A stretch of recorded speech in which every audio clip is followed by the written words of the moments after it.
Dostlar salam. Ümid edirəm səsdə və görüntüdə bir problem yoxdur. Hər birinizi salamlayıram. Bu günləri sizlərlə bir yerdə Data Talks tədbirimizin növbəti buraxılışını gerçəkləşdiririk. Ümumiyyətlə Data Talks nədir? Data Talks analitika və süni intellekt sahəsində ekspertləri sizlərlə görüşdürürük və bir fikir mübadiləsi, informasiya mübadiləsi edirik. Bugünkü mövzumuz əslində çox maraqlıdır. Mənim adım Rəşad Qurbanov. Hal-hazırda data və süni intellekt sahəsində fəaliyyət göstərirəm. Bugünkü mövzumuz Microsoftun süni intellekt aləti olan Microsoft Copilot-la bağlı olacaq. Çox möhtəşəm və artıq son bir neçə aydır ki, mən onu öz işimdə çox istifadə edirəm. İnanılmaz mükəmməl işlər görür, istər Excel-də, istər Word-də, istər PowerPoint-də, istərsə Outlook, Teams və digər Microsoftun alətlərinin içərisində. Və bugünkü əslində Datatalks tədbirlərimizin bir çoxu canlı formada olur. Ancaq bu günləri biz bunu onlayn qaydada eləmək qərarına gəldik. Çünki sizlər üçün möhtəşəm bir ekspertimiz var. Rəfsan salam. Salam Rəşədən, hamıya salam olsun. Necəsən? Nə var, nə yox? Yaxşıyam, çox sağ ol. Amerikada saat neçədir indi? Saat 8:07, səhər 8. Hə, səni biz yuxudan deyəsən tez oyatmışıq. Yox, onsuz tez dururam, narahat olmayın. Havalar necədir? İşlərin necədir orada? Yaxşıdır, hər şey qaydasındadır. Həqiqətən həyəcanlıyam, çünki bu mənim Azərbaycanda keçirdiyim ilk tədbirdir. Əslində dünya miqyasında çox böyük tədbirlərdə iştirak eləmişəm, amma Azərbaycanda birinci tədbirimdir. İnşallah ki, bu açılış olacaq. Bundan sonra daha çox İnşallah. tədbirlərimiz olacaq. Handex-lə, çox güman ki, Azərbaycanda da olanda nəsə in-person tədbirimiz olacaq.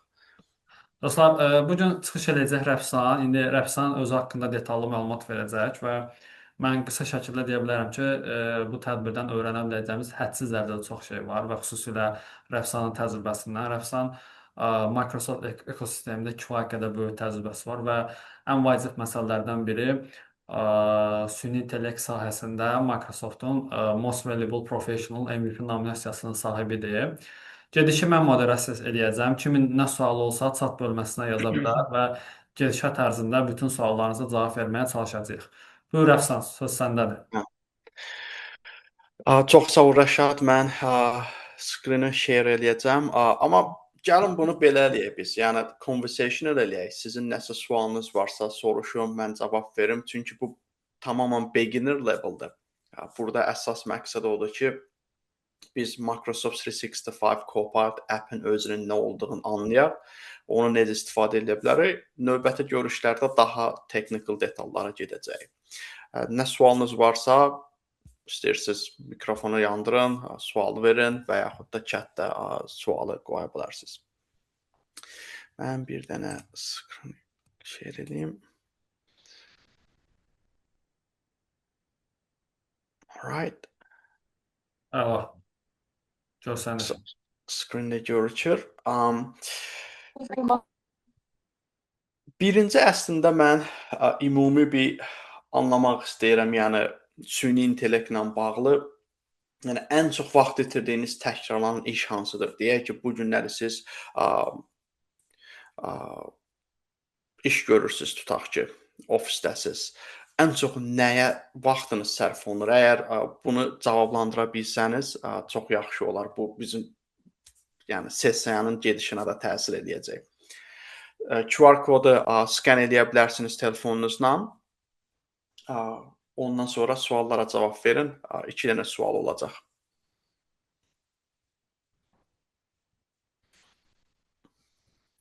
Əslində bunu tətbiq eləməyin məqsədlərindən biri həm də testdir. Bunu Microsoftda bir yaxın dostum qurub bu təzə sistemi, polling sistemidir. Sadəcə maraqlanıram. Əsas dili ingilis dilidir, amma onlara dedim, onlar Azərbaycan dilində də tətbiq elədilər artıq. Yəni istəsəz bunu öz işlərinizdə də istifadə edə bilərsiniz. Deməli, əsas Cədvəl və hesabatlar Excel-dədir. Mən də Belə iştirak başa edirəm. əla. Word-də e-posta istifadə edən var, yoxsa deməli,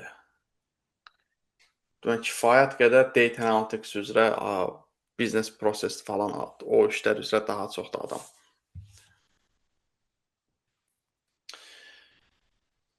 Bir neçə saniyədə gözləyəcəm. Bir də ikinci sualımız olacaq. Ona da cavab verək. Ondan sonra 6.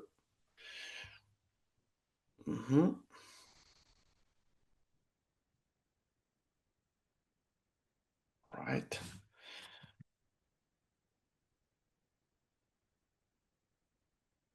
Cavablar gəlir hələ də. Çox maraqlıdır əslində. Mən belə başa düşürəm ki, onda əsas bugünkü audiens Excel-lə işləyir. O da təbiidir də yəqin ki, Rəşad, çünki Yandex-lə bağlıdır. Əslində düşünürəm, hə, daha çox kontingent Yandexin kontingenti də onlar da bəli biraz analitika yönümlü olduğuna görə ola bilər. E-postlara cavab. Gəl indi keçək digər suala. Deyək ki, bu günləri siz Copilot-a, yəni süni intellektə access-iniz var. Və mən dediyim süni intellekt, yəni hamı üçün açıq olan ChatGPT və yaxud Copilot yox, yəni enterprise sahəsində, tutaq ki, siz şirkətdəsiz və şirkət səviyyəsində sizə süni intellekt istifadə etməyə icazə verilib. Nə üzrə istifadə edərdiniz onu? Yəni kifayət qədər capability-lər var, kifayət qədər functionality var. Yəni nə üzrə istifadə edərdiniz ki, daha çox vaxtı qənaət eləyəsiniz, daha productive olasınız. Yenə də Excel, PowerPoint, okay. O mənəm bir nəfər. PowerPoint. Çünki Excel bilirəm, onsuz da Excel-i rahat formada istifadə edirəm, amma PowerPoint ciddi vaxt alır. Yox, təbii ki, PowerPoint. Çünki prezentasiya deyə istər-istəməz Bəli. əla. Deməli, Teams görüş xülasəsi hələ ki yoxdur. Amma ümumiyyətlə maraqlandığım şeylərdən biri odur ki, online collaboration necə olur? Yəni Teams-dən və yaxud SharePoint-dən istifadə edirsiniz, yoxsa əgər cavab vermək istəyirsinizsə mikrofonu da söndürüb cavab verə bilər, yandırıb cavab verə bilərsiniz. Çünki Copilot-ın əsas functionality-sı, yəni Excel, PowerPoint biridir, amma əsas functionality məsəl üçün Teams-dir, SharePoint-dir, file sharing-dir. Chat-ə də baxın. Bəli, bizdə Teams, mən Teams-dən istifadə edirəm. Mən business analitikam, amma bizdə Teams daha çox istifadə olunur. Super. İstifadə edirəm. Ən çox Super. Teams görüşləri nəticəsi. Mən BA olduğuma görə, amma business postlar bizim üçün yazılan görüşlərimizin nəticəsi üçün maraqlı olar Copilot-a qulaq asmaq. Çox sağ olun. Əslində, yəni Teams-lə Copilot inteqrasiyası yəni tamamlanıb artıq. Yəni əslində meeting zamanında Copilot istifadə edə bilərsiniz. Həm də çox accurate-dir də. Not yazmağa ehtiyac yoxdur artıq. Orada məsələn deyirsiniz, o avtomatik bütün qeydiyyatı aparır sizcə. Meetingin sonunda bir dənə prompt verirsiniz ki, bütün hər şeyi məsələn nə tasklar var, nələr müzakirə olundu, nələr müzakirə olunmalıdır, hər şey eləyir. Ondan sonra artıq o olur sizin kontekstdə. Onu harasa yazıda bilərsiniz və yaxud sonra Copilot appdə məsələn deyə bilərsiniz ki, filan vaxtı tutaq ki, Rəşadla meetingim var idi. Nələr müzakirə olundu, nələrə diqqət yetirilməlidir. O artıq o kontekst onda olur. Ona work IQ deyirlər, onu da izah eləyəcəm. Çox yaxşı, bildiyim qədər deməli audience bu gün data analytics adamlarıdır. Bir dənə sual görürəm Zamir Novruzovdan. AI agent automation körpüsü qurmaq mümkün. Bəli, Zamir əslində göstərəcəyim capability-lərdən biri sırf agentlərdir və izah edəcəm agent nədir. Təbii ki, burada qurulacaq agent biznes adamları üçün olan agentdir. Hansı ki, yəni natural language ilə sadəcə deyirsən və qurur, heç bir codinga da ehtiyac yoxdur. Coding üçün olan agentlər daha Microsoft Foundry-dir, amma Copilot özündə çox yaxşı agentlər qurmaq olar. Alright, let me go. Deməli, qısa bir məlumat özüm haqqımda. İngiliscədə amma deyəcəm Azərbaycan dilində. Mənim əsas rolum mən süni intellekt arxitektiyəm və əsas işim də süni intellekt agentlərinin qurulmasıdır. Həm onlar, həm də Microsoft 365 Copilot-ın şirkət səviyyəsində qurulmasıdır, onların extensionudur, bu end userlərin trainingidir və s. Əsas işlərimdən biri də bu admin related işlər var, onu görürəm. Məsəl üçün data protection'dır, sensitivity label'dır, bunların hamısı qurulmasıdır ki, tam biz infrastrukturu AI-ya hazırlayaq ondan sonra. Çünki AI nə qədər produktiv görünsə də əslində təhlükəlidir.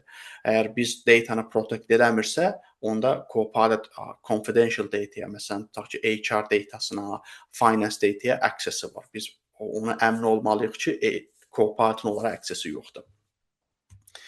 So, Microsoft 365 qısa məlumat verək Copilot haqqında. Əgər bu gün siz Google-a getsiniz, Copilot yazsaz, yəni onlarla Copilot çıxacaq.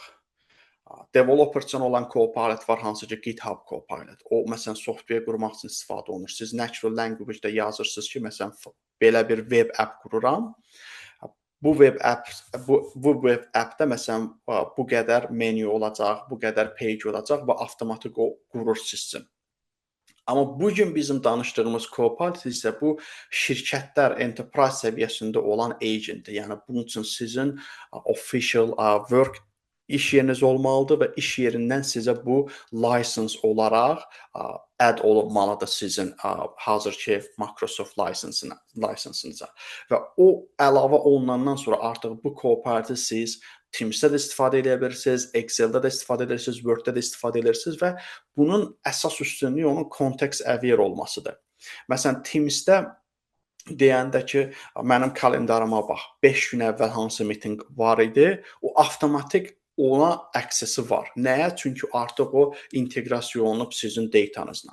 Amma məsələn, normal Copilot-a getsəz, onun sizin kalendara heç bir access-i yoxdur. O təbii ki, ya deyəcək, mənim access-im yoxdur, ya da hallucinate eləyəcək. Hallucination odur ki, cavab tapa bilmir AI. Bəlkə bunu əminəm ki, hamınız görübsünüz. Özündən uydurur. Və elə də uydurur ki, güya hər şey yəni accurate-dir. Ona görə bunun əsas üstünlüyündən biri odur ki, bizim öz datamıza access-i var. Və necə istifadə olunur? Gəlin baxaq. Əsas funksiyalar ki, biz danışacaq, bu Copilot-ın özündə olan funksiyalardır, hansı ki, application-ın özündə. Buna biraz daha çox diqqət yetirəcəm, haqqında danışacağam. Çünki bu artıq bizim necə işlədiyimizi artıq dəyişir. Yəni, əvvəl hər gün 10 dəfə Excel-i açıb müəyyən işləri görürüksə, bugün artıq bəzən Excel-i belə açmağa ehtiyac yoxdur. Çünki Copilot-ın özündən biz işi idarə edə bilərik. Copilot-ın özündən biz meeting schedule edə bilərik. Copilot-ın özündən biz Excel yarada bilərik. Copilot-ın özündən biz different sistemlərə qoşula bilərik. Məsələn, Jira-ya qoşula bilərik, Azure DevOps-a qoşula bilərik. Artıq oradan data gəlir. Biz deyə bilərik, məsələn, Jira-da nə qədər mənim taskım var. Avtomatik mənə dashboard yarat. Məsələn, traditionally əvvəllər bunu məsələn o sistemi qurmaq üçün bizə hansı ki developer lazım idi, hansı ki Power BI data visualization expert lazım idi ki, datanı yaratsın, qursun. Amma bugün artıq AI modulları o qədər powerfuldur ki, onlar bu şeyi heç bir detallı, nətərdim, expert olmadan belə eləməyə hazırdır. Təbii ki, o expertlərə həmişə ehtiyac var. AI onları replace eləməyəcək. Amma biznes səviyyəsində bizim eləyə biləcəyimiz çox şeylər var. Əsas funksiyonda başlayır chat-lə. Chat olacaq sizin elə bil gündəlik assistant. Səhər durursan, işə başlayırsan, 10 dənə application proqram açmaq əvəzinə bir dənə məsələn chatdə deyə bilərsən ki, bu gün mənim hansı tasklarım var, hansı mitinqlərim var, mən nə etməliyəm, məni hazırla. Avtomatik o bütün hər şeyi çıxardacaq, verəcək. Yəni bite-sized information. Search. Əminəm ki, biz hamımız bunu eləyirik. Bir dənə fayl yaradırıq, 3 ay sonra o faylı hara save elədim? Onu harda tapa bilərəm? Search-in məqsədi odur. Ora gəlirsən, sadəcə bir dənə prompt verirsən. Prompt da yəni bizim bildiyimiz, yəni natural language-da olan, yəni insana necə danışırıqsa, AI ilə də bu cür interaction eləyirik. Soruşursan ki, 3 ay əvvəl mən tutaq ki, fayl yaratmışdım, Rəşada göndərmişdim. Orada filan detallar var idi, adı yadımdan çıxıb. O avtomatik semantik similarity deyirlər. Ona baxır, onun əsasında faylı tapır və sizə göndərir. Create bu artıq başqa bir AI-dir, hansı ki DALL-E deyirlər. O sırf image, video yaratmaq üçün dizayn olunub. Siz burada deyirsiniz, tutaq ki, mən prezentasiya hazırlayıram, image lazımdır. O avtomatik sizə image yaradır və siz oradan download edə bilirsiniz, edit edə bilirsiniz. Agents. Dediyim kimi, bu gün danışacağımız agent, yəni beginner səviyyədə olan agentdir və sizin gündəlik işinizi asanlaşdıracaq. Bir də agenti istəyirəm biraz izah edeyim burada. Agent əslində bir proqramdır, hansı ki, necə applicationlar var idi, agent də applicationın bir formasıdır. Əsas fərq nədir agentlərdə? Əgər biz applicationları qurmaq üçün kod yazmalıydıq, bu cür agentləri qurmaq üçün biz kod əvəzinə başqa bir natural language istifadə edirik. Sual görürəm.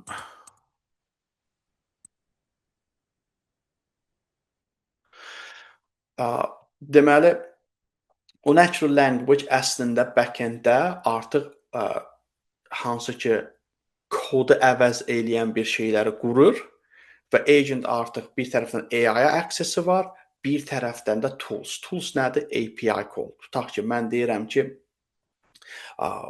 agent-ə inteqrasiya edəndə, mən bu sualı soruşanda, məsələn, get Jira-ya bax. Jira-ya baxanda API call olunmalıdır. API call üçün biz toollar var. Hansı ki, agent-ə veririk bunu, agent artıq bir insan kimi fəaliyyət göstərməyə başlayır. Yəni, bu gün, məsələn, Amerikada artıq o proses başlayıb. Deyək ki, menecer var, menecerə 4 nəfər report edir. Bundan əlavə, menecerə artıq 4 nəfərdə 5, 6 və yaxud 10 dənə agent report edir. Hər agentin öz ixtisası var. Bir agent data analytics üzrə ixtisas daşıyıb. O biri agent business analytics üzrə ixtisas daşıyıb. O biri agent software development və s.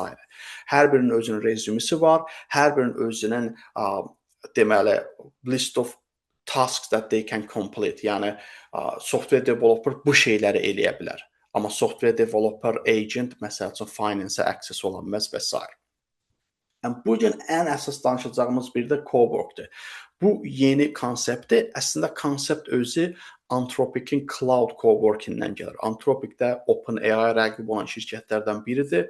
Əslində yəni mənim ən çox xoşladığım AI modulları quran şirkətlərdən biridir. Və o artıq pre-built deyirlər, yəni əvvəlcədən bir agent qurulub Microsoft ekosisteminə inteqrasiya olunub. Burada biz əslində çox da yəni özümüz inteqrasiya eləmirik. Hər şey qurulub orada, biz sadəcə onu istifadə eləməyi bacarmalıyıq. Nəsə sual yoxdursa, mən əslində demoya keçəcəm. Hələ ki sual görmürəm. So dediyim kimi, burada başlayacağıq biz Microsoft 365 Copilot app'in özündən.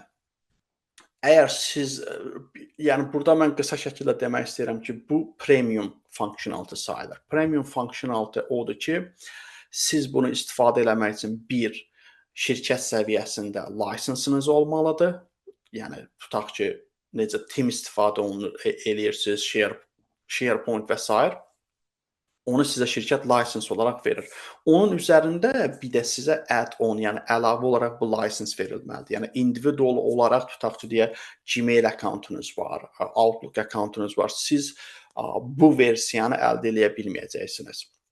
Amma free Copilot var, bir də Copilot Pro var. Onu istifadə edə bilərsiniz.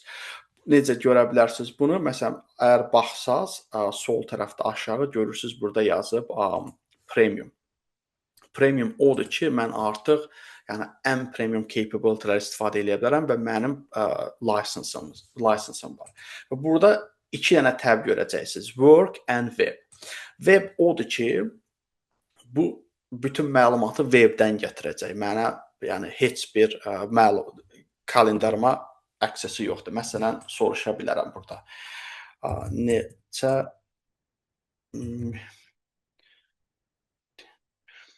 mən əslində ingiliscə yazacağam. Əgər istəsəz, Azərbaycanda da yaza bilərəm. How many calls do I have next week? Məsələn, bunu webdən istifadə edirəm və indi görək necə cavab verəcək bizə. So, əslində burada nə deyir? Yəni mənim kalendarıma əslində onun heç bir aksesi yoxdur. Nəyə görə? Çünki mən web funksiyasını istifadə edirəm burada. Məsələn, başqa şey desəm, məsəl üçün, tutaq ki, Azərbaycanda AI sahəsində danış, ona vaxt tapacaq. Gəlin soruşaq onu.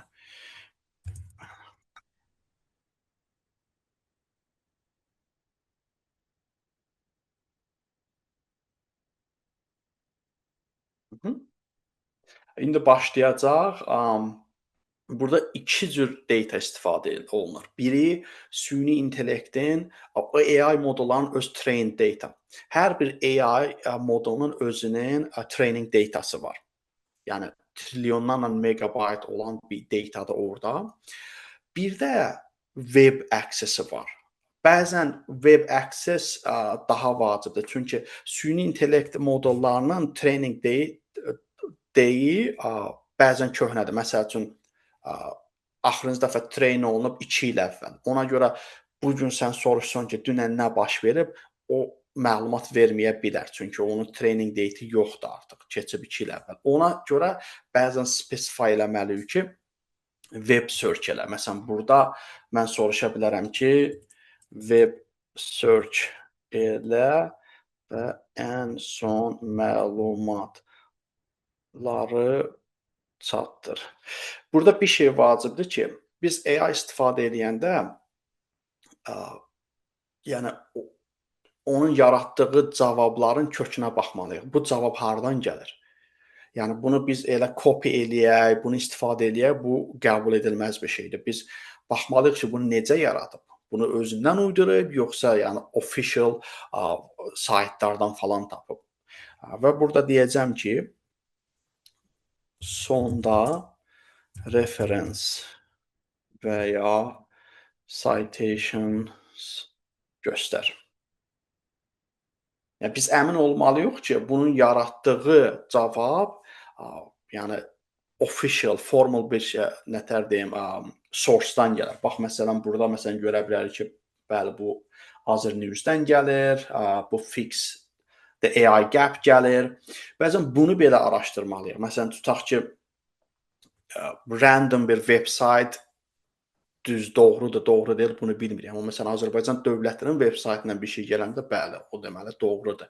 Ona görə məsələn, biz daha da bunu spesify eləyə bilərik ki, cavabları yaradanda sırf Azərbaycan Respublikasının dövlət veb-saytından gətir ki, biz oradan baxa bilək.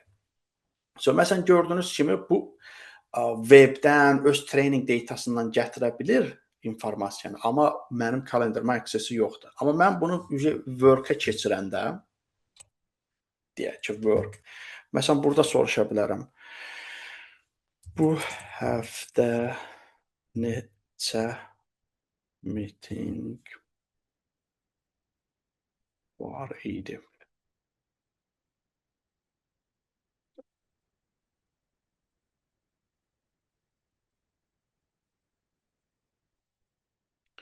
So, amma bu səfər gördüyünüz kimi artıq mənim bütün kalendarıma aksesi var. O bilir, məsəl üçün, çərşənbə axşamı nə olub, bazar ertəsi nə olub. Mən bunu məsələn soruşa bilərəm. Məsələn, bu həftə 10 meeting, ən yoğun gün Tuesday 3 meeting var idi. Hər gün az çox sync meetinglərlə doludur və s. Və həmin şeyi mən soruşa bilərəm başqa şey haqqında. Məsələn, hansı faylları yaratdım və s. Burada ən əsas məqamlardan biri odur ki, biz bu taskları yerinə yetirəndə həm də biz baxmalıyıq hansı modul istifadə edirik. Modul burada əsas Microsoftun istifadə etdiyi iki modul var. İki vendor var, şirkət var. Biri OpenAI-dir, hansı ki, yəni ChatGPT-ni dünyaya tanıtdıran. İkincisi isə Ops modullardır, CloudOps, onun da şirkəti Anthropic şirkətidir. Əslində çox ciddi rəqabət gedir bu dəqiqə onlar arasında. Əgər soruşsanız mənim favoritim hansıdır? Mən Cloud-u daha çox xoşlayıram. Və burada gördüyünüz kimi, yəni siz bunu birinci dəfə açanda auto-ya keçir. Yəni auto nədir? Sizin verdiyiniz taskın, tapşırığın kompleksitəsindən, nə qədər vaxt aparacağından asılı olaraq Copilot özü seçir ki, hansı modulu istifadə etmək lazımdır. Başqa dildə desək, buna model router da deyirlər. Yəni əgər az vaxt lazımdırsa onu tətbiq eləməyə, onda quick response eləyəcək. Quick response nədir? Yəni saniyələr arasında cavab yaradır. Amma think deeper odur ki, bu artıq deep reasoning modullar deyirlər. Deep reasoning insan kimi düşünməyi bacarır. Məsələn, biz necə taskı tapşırıq edirik? Tutaq ki, Rəşad mənə tapşırıq verdi. Mən sразу tapşırığı eləmirəm ki, mən əvvəl qayıdıram, başlayıram soruşmağa ki, bunu nə vaxt yerinə yetirməliyəm, hansı adamlarla işləməliyəm. Buna chain of thoughts deyirlər. Yəni tapşırığı yerinə yetirmək əvəzinə başlayır clarifying question, suallar soruşmaya, onun əsasında başlayır sizə yardım eləməyə. Amma özünüz də burada seçə bilərsiniz. Məsəl üçün GPT 5.5 bu ən son GPT moduludur. Bu modullar əslində çox vacibdir. Çünki sizin verdiyiniz kontekstdən asılı olaraq, məsələn, GPT 5.5 1 milyondan yuxarı tokendan işləyir. Token odur ki, hər söz yarananda, məsəl üçün, tutaq ki, alma sözü, alma bir tokendir. Amma məsəl üçün, başqa sözlər 2 token ola bilər, 3 token ola bilər. Nəyə görə bu vacibdir? Əgər siz aşağı modullarla işləyirsinizsə, o token window ki doldu, pəncərəsi doldu, artıq o cavab yaratmayacaq, orada kəsiləcək. Məsələn, GPT 5.5 1 milyondan yuxarıdır. GPT-4 modullar hardasa 200 min arasıdır. Deməli, 200 mindən yuxarı söz olanda artıq o cavabı kəsəcək və sizə cavab verməyəcək. Hansısa bir sual varsa, xahiş edirəm, soruşun, mən cavab verim sizə. O biri bir şey var, search. Search dediyim kimi, burada sadəcə siz, yəni özünüz axtarmaq əvəzinə gəlirsiniz bura, soruşursunuz. Məsəl üçün, I had a presentation at Microsoft DC event last week. I don't know where my presentation is. Find it for me. Bu başlayacaq artıq müəyyən sizin verdiyiniz kontekstdən asılı olaraq faylları tapmağa. Məsəl üçün, Word fayl, Excel fayl, SharePoint sayt ola bilər, hansısa tasklarınız ola bilər, əgər connect olubsa, başlayır tapmağa.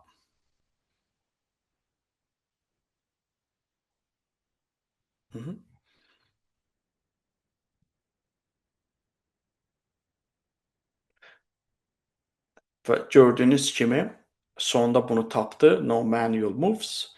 Mən bunu açsam artıq aslında o avtomatik onu tapdı. Mənim verdiyim prompt əsasına onu tapdı. Amma məsələn mən bunu özüm eləsəydim, mən getməliydim, açmalıydım və s.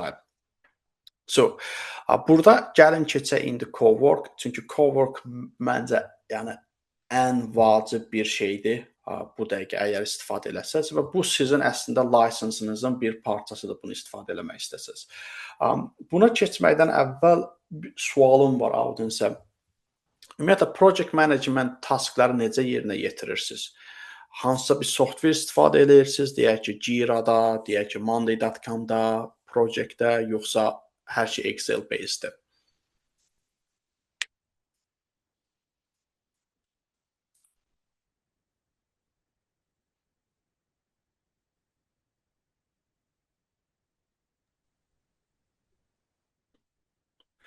Cavab yoxdur. Çox güman ki, DevOps practice istifadə olunmur.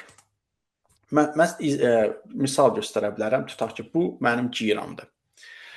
Burada məsəl üçün hər bir task var, hər bir taskın özünün kimə tapşırılıb, priority nədir, status nədir və mən gələ bilərəm burada artıq, yəni təbii ki, buradan da yoxlaya bilərəm hər şeyi. Amma məsəl üçün Cowork-ı açıb mən soruşa bilərəm how many tasks do I have in Jira?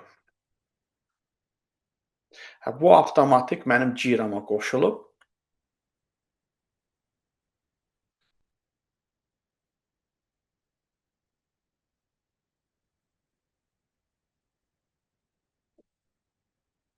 Və Cowork-in əsas üstünlərindən biri odur ki, o ən son Anthropic modullar istifadə edir. Gördüyünüz kimi burada CloudOps 4.7-dir. So you have 6 tasks və burada mən soruşa bilərəm ki,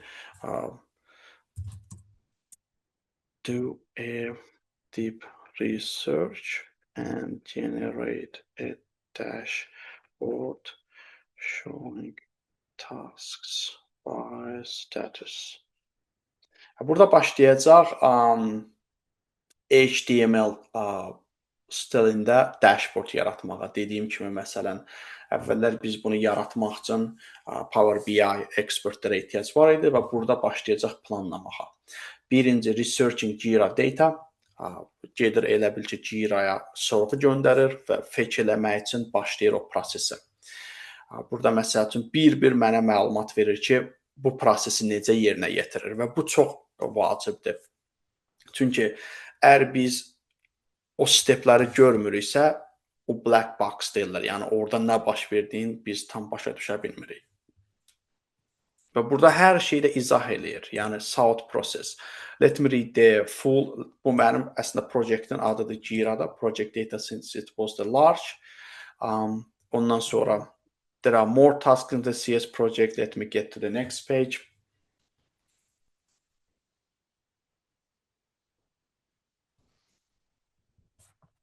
Təbii ki, bu biraz vaxt alır. Onun da əsas səbəbi odur ki, çünki burada yəni Microsoft-un outside-ında olan sistemlə qoşulduğu üçün.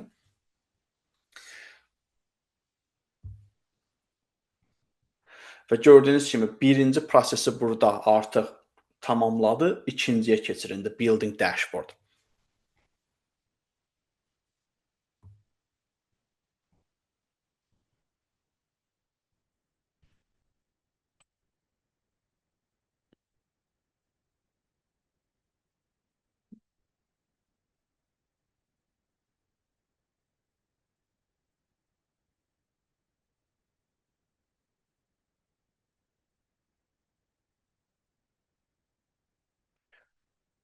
Extend eləyim burada. Məsələn, gördüyünüz kimi burada artıq başlayır. Məsələn, I need to render the dashboard using the render UI tool. Yəni özünün xüsusi toolları var ki, toolda dediyim kimi müəyyən konnektorlardır, API-lardır ki, məsəl üçün onları istifadə edir. Məsəl üçün artıq gördüyünüz kimi bu hazırdır. Sadəcə biz nə istifadə edirik? Prompt istifadə edirik buradan və bu dynamic bir şeydir. Bu bizim baxdı Jira-da database-ə. Onun əsasında, məsəl üçün, taskları yaratdı 58. Refresh eləyək. 58 task across 3 projects. Səbəb burada 54 görürsünüz. Əsas ona görə ki, çünki bu bir proyektdəndir, amma bu 3 dənə proyektə baxdı. Əlavə 2 dənə də proyektim var. Və bunun əsasında gördüyünüz kimi open, yəni 54 artıq açıqdır, biri progressdədir, 4 dənəsi artıq tamamlanıb. Ondan sonra burada pie chart göstərir və bu pie chart da dynamicdir.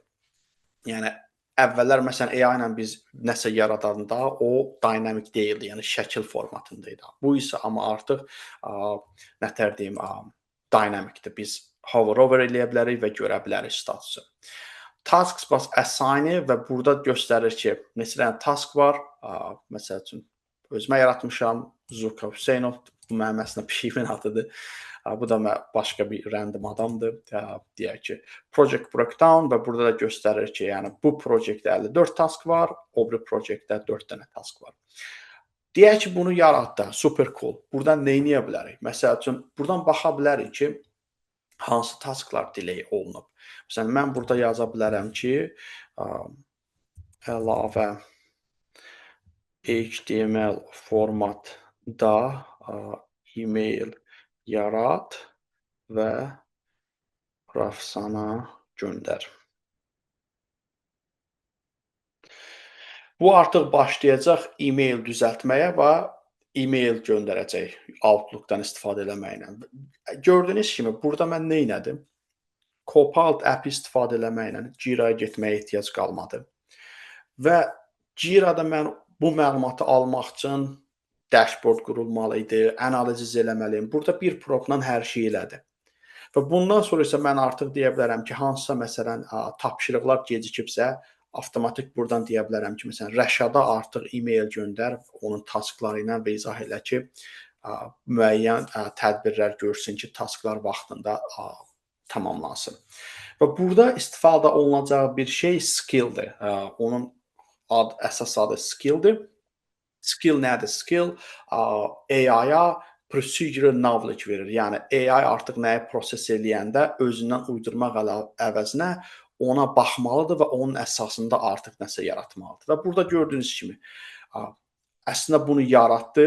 İndi gedək e-mailə baxaq və gördüyünüz kimi bunu mənə artıq göndərdi e-mail formatında. Nə Outlook-a getməyə ehtiyacım var idi, nə Jira-ya getməyə ehtiyacım var idi. Hər şeyi buradan elədi bizim üçün. İndi məsələn biz daha da dəqiq görürəm ki, Excel istifadə edən çoxdur burada. Məsələn burada nə edə bilərik? Bu tasklar əsasında Excel file yarat, list all the tasks və dashboard düzəlt. In Excel.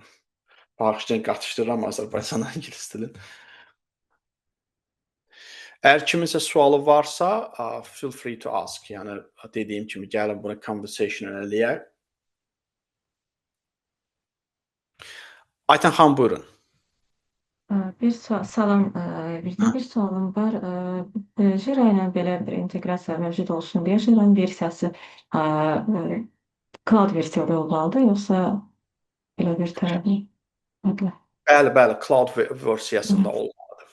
Yəni əslində bunu siz özünüz eləmirsiniz, sizə bunu sizin IT timiniz eləyəcək. Nədir? Onlar sadəcə MCP-dən istifadə eləyir.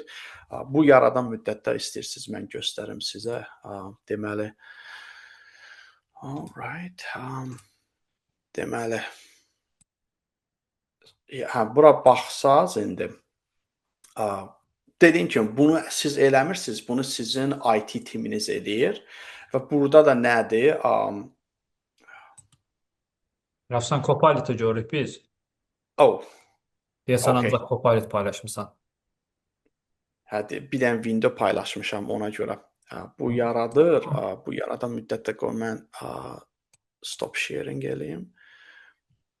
Entire screen, okay. Bura baxsaz görəcəksiniz ki, məsəl üçün burada mən xüsusi metodla Jira-nı gətirmişəm, burada qurmuşam sistemdə və bu qoşulub artıq agent-ə. Yəni dediyim kimi bunu sizin IT timiniz eləyir, siz sadəcə Cowork istifadə edirsiniz. Və Jira-da desktop formada yox, cloud formada olmalıdır.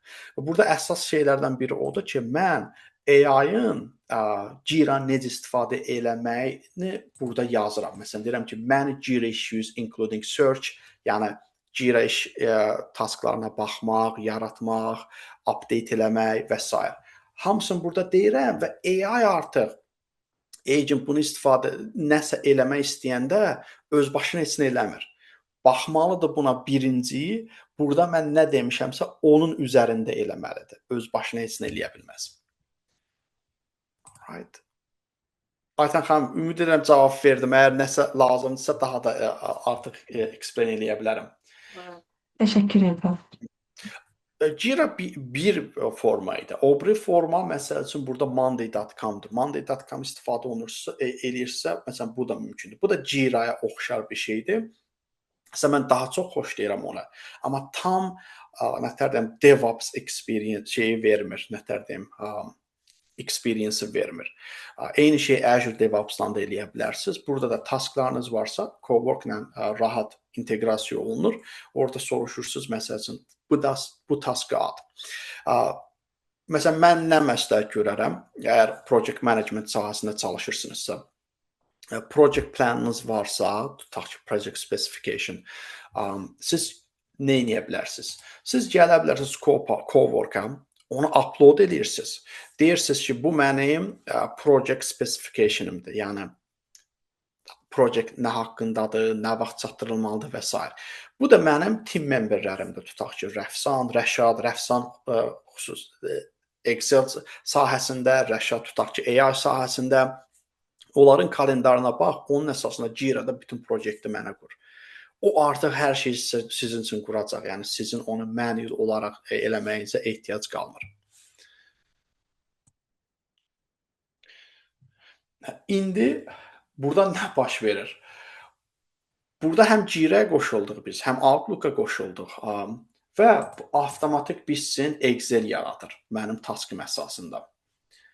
Və bu bildiyimiz, yəni adı Excel deyil, yəni boring style deyil. Bu bildiyimiz, yəni normal şəkildə Excel yaradır. Gəlin bunu açım. Burada nə görürük biz? Jira'da nə taskımız varsa hamısını gətirdi bura. Yəni issue type, created və s. Və dashboardda da bitsin qurdu. Biz bunu daha da specify eləyə bilərik. Məsələn, orada deyə bilərik ki, pivot chartlar qur, nə bilim, pie chartlar qur. Onların da hamısını eləyə bilərdi. Amma görürsünüz, bir dənə promptla biz nələr elədik. Amma normalda biz bunu manual eləsəydik, yəni özümüz eləsəydik, görün nə qədər vaxt aparardı. Məsələn, mən Excel istifadə elədim. İndi deyə bilərik ki, Rəşad bilirəm ki, PowerPoint yaratmağı çox xoşlamır. Məsələn, burada deyə bilərəm ki, I have an executive meeting. Mənim üçün PowerPoint-də prezentasiya düzəlt bu project üçün. Və nə yaratdısa, mən buradan görürəm ki, baxın, bax, burada xüsusi Excel istifadə elədi və Excel fayl yaratdı bizsin. Və hər şeydə nə yaratdısa, bizim OneDrive-ımızda store edir onu. OneDrive-da nədir? SharePoint-a oxşar bir cloud storage-dir. Adətən individual fayllar falan biz orada save edirik. O vaxt ki, gəlir teamlə paylaşmaq falan, biz onu SharePoint-a aparırıq. Mən bunu buradan basanda bu aparır artıq məni OneDrive-a və burada görürsünüz ki, avtomatik save olunub. Burada mən download eləyə bilərəm, ondan sonra başqasıyla share eləyə bilərəm. Yəni dediyim kimi həmin fayl baxın burdadır. Mənim indi sualım sizədir, Excel istifadə edənlərə. Yəni bu funksiyanı xoşlayırsınızmı? Yəni düşünürsünüzmü bu sizin vaxtınıza qənaət eləyə bilər?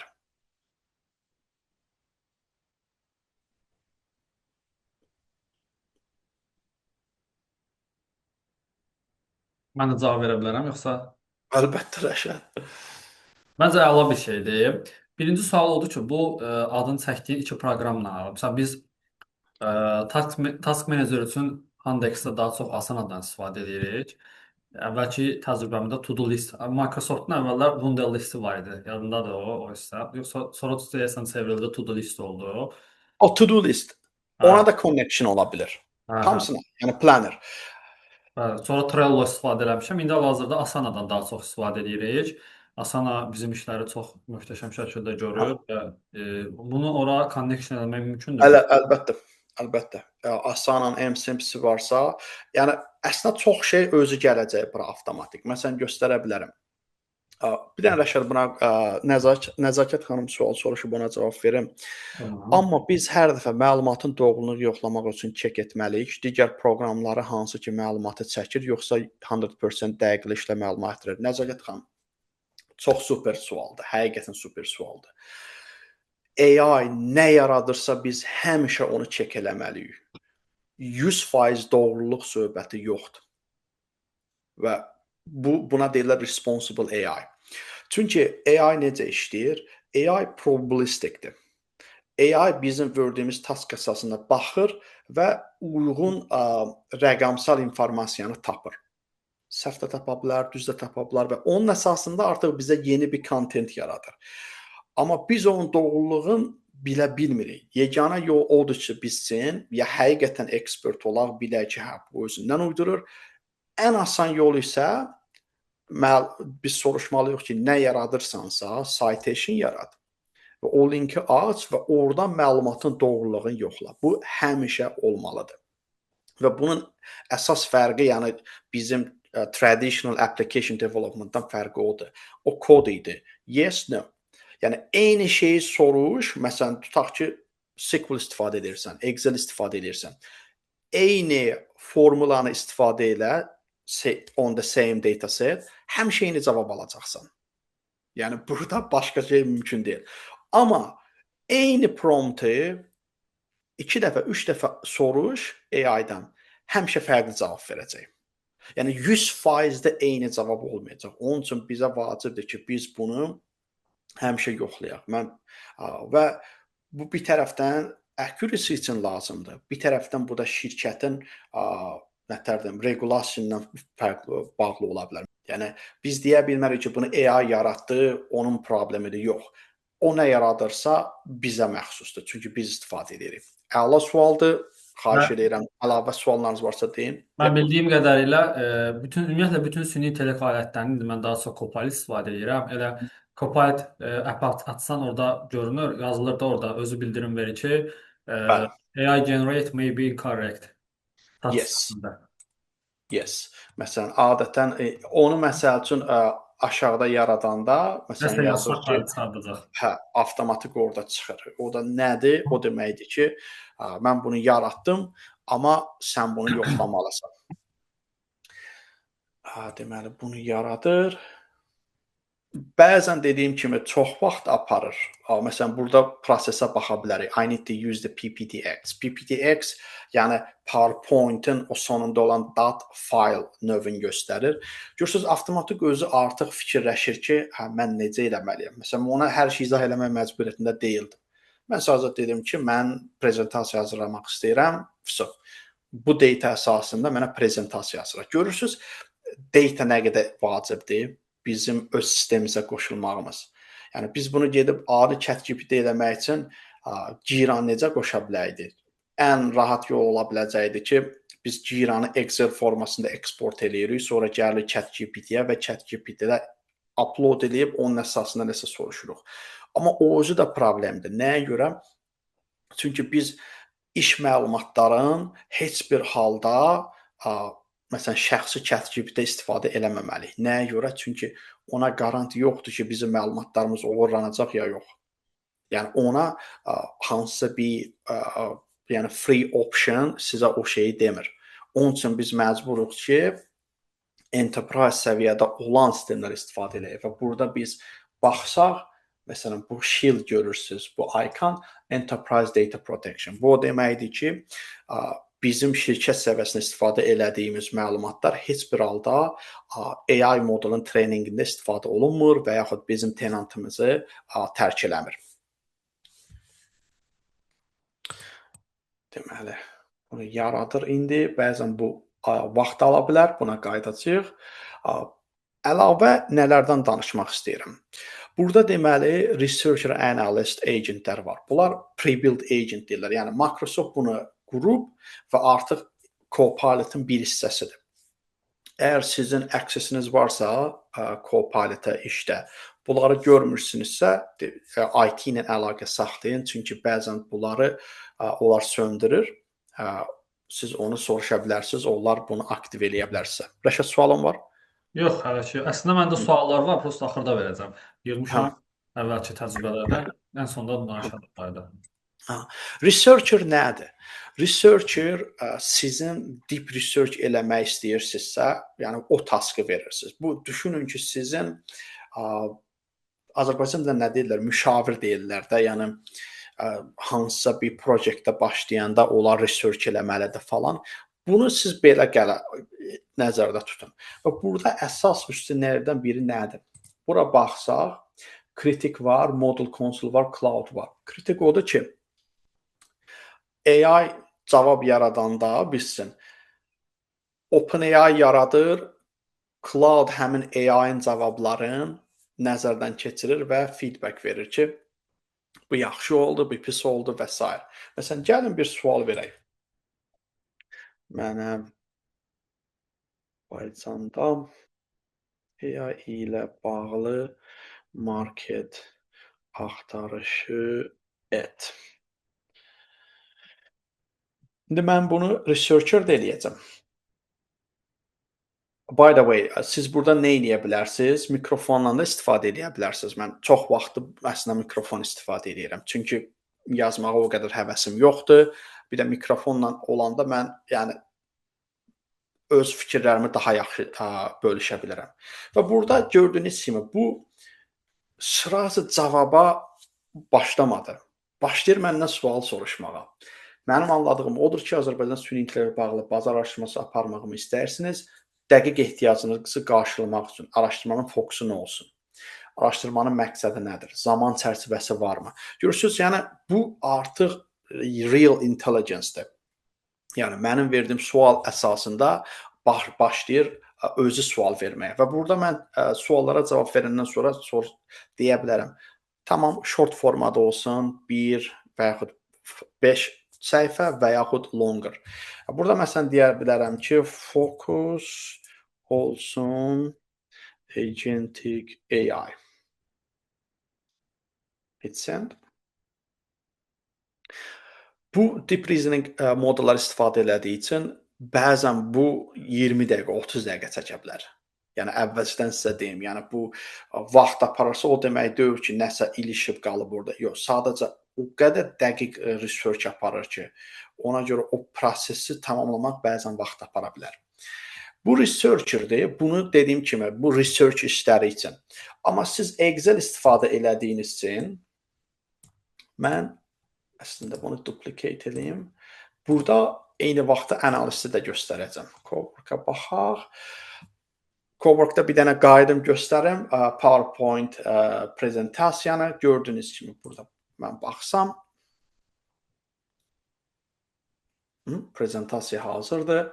Və burada mən baxa bilərəm. Executive Summary, Architecture Overview, Project Status by Matrix. Gördüyünüz kimi, yəni bunu biz əllə eləsəydik, bu nə qədər vaxt apara bilərdi. Amma burada biz sadəcə sistemə qoşulduq və sistemdən sadəcə müəyyən natural promptlar istifadə elədik. Əslində burada vacib məqamlardan biri prompt engineeringdir. Yəni biz necə sual soruşmağı bacarmalıyıq. Yəni ən böyük çətinliklərdən biri odur. Bu dəqiqə. Yəni AI həddən artıq capable-dır, amma biz AI ilə işləməyi tam bacarmırıq. Nəyə görə soruşmaq? Əslində asan gələ bilər ki, natural language-də soruşuram, amma AI o qədər powerful-dur ki, biz onu scope eləməliyik, biz onu məcbur eləməliyik ki, müəyyən istiqamətə fokuslansın, nəinki generik bir şey. Və dediyim kimi, burada əlavə də məlumat ala bilərsiniz. Please release roadmap. Nə istəyirsinizsə hamısı buradadır. Dediyim kimi, bu da həmin folderin içərisindədir. Hansı ki, Excel-i yaratdım, indi də task follow yaratdı.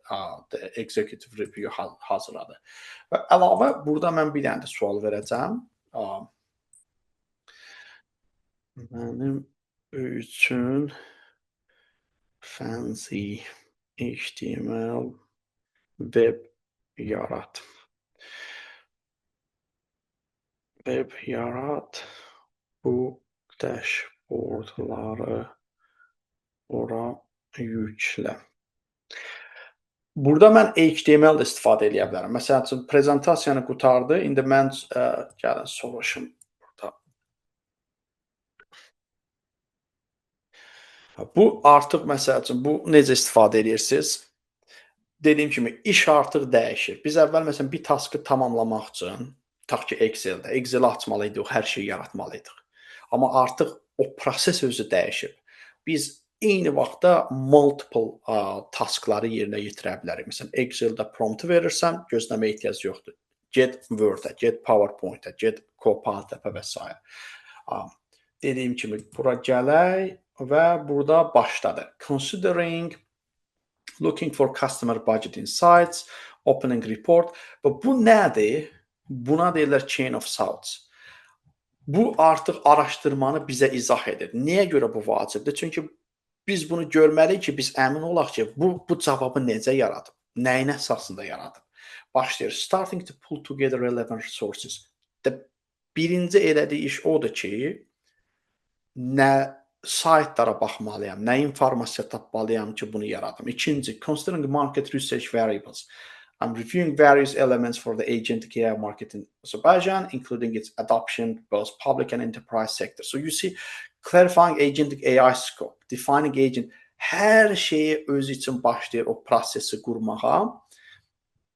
İndi gəlin analistə gedək. Analist data sizin daha vacibdir bilirəm, çünki Excel istifadə edirsiniz. Məsələn, burada nə edə bilərəm? Burada məsəl üçün file upload edə bilərəm. Tutaq ki, gəlin seçək bunları.